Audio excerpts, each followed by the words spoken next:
There are a lot of financial mistakes people make when they're separated that could end up costing them thousands of dollars.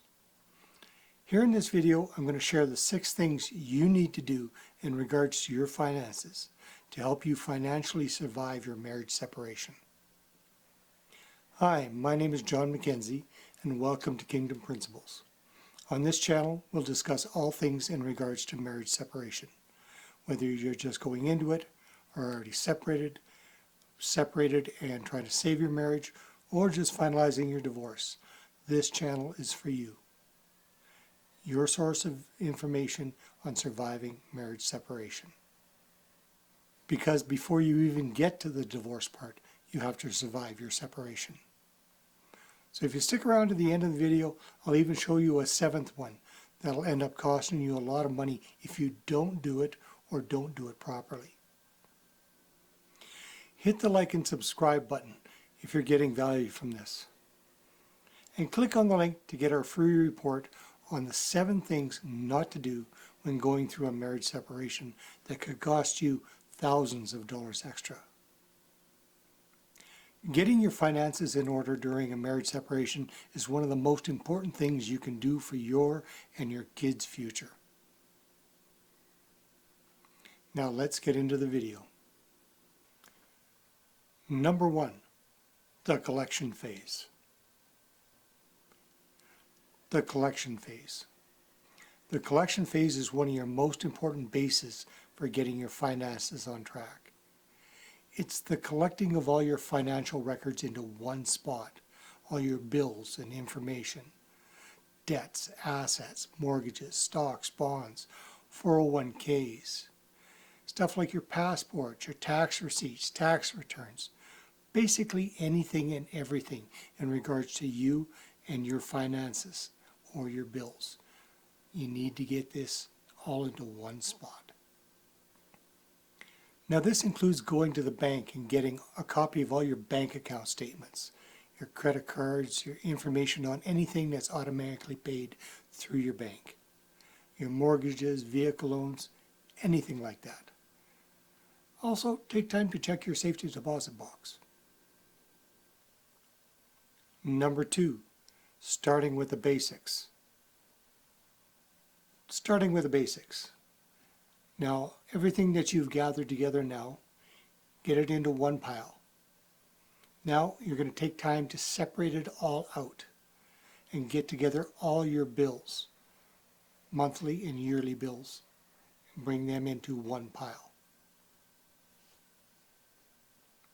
Number 3, check on or contact.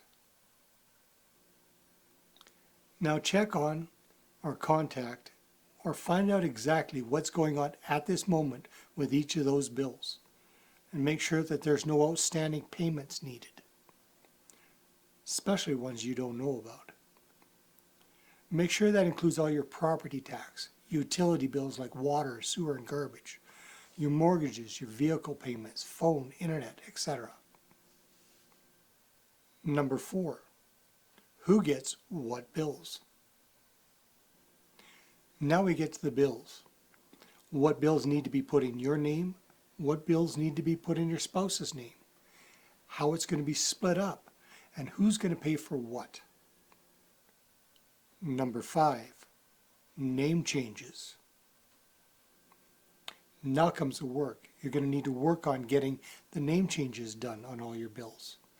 And don't forget the stuff like getting them changed on your vehicles, your mortgages, your vehicle insurance, life insurance, phone plans, internet, etc. Oh, and the renewals. When are they? Write this information down. Number 6, budgeting. Now you can start working on your monthly budget. You want to try and find out where you are financially. And if you can, put some money aside into a separate account for living and emergency expenses that'll hold you for a few months. Now you want to start working on your credit. You'll want to start working on reestablishing your credit line. This may include getting a credit card in your name if you don't already have one. Warning: This is where so many people make a big mistake. By going out and buying big ticket items like cars or new homes or renting expensive apartments, before you get your finances figured out and getting a budget in place. I encourage you, don't make any major financial commitments without a complete financial audit of where you are financially right now, and possibly where you'll be sitting at finally after the divorce. Now, if you found value, please like and subscribe, and click on the notification bell to access more videos as we release them. And check below for a link to our free special report, 7 things not to do when going through a marriage separation. Things that could cost you thousands of dollars extra. And number 7, inventory. Now let's get into number 7. I want to start off with a question for you. Do you know off the top of your head what the value of all your assets are? Do you even have a clue of what you own and how much it's worth? This is where doing an inventory comes in. Actually, doing 2 inventories. The inventory of stuff you still have in your possession, and a second inventory of what the spouse has in their possession if you've already split it up.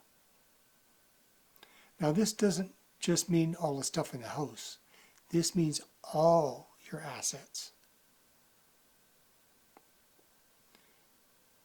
You may need this information for the courts when it comes to separating your assets.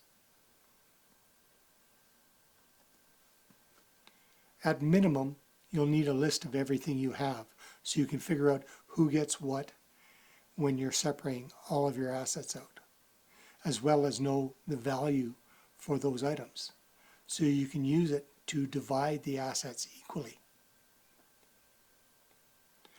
You're going to be going through your house room by room, closet by closet, drawer by drawer, logging everything in an inventory. And if something's not there, which spouse has it? Then you'll have a better understanding of what you have and the value of it.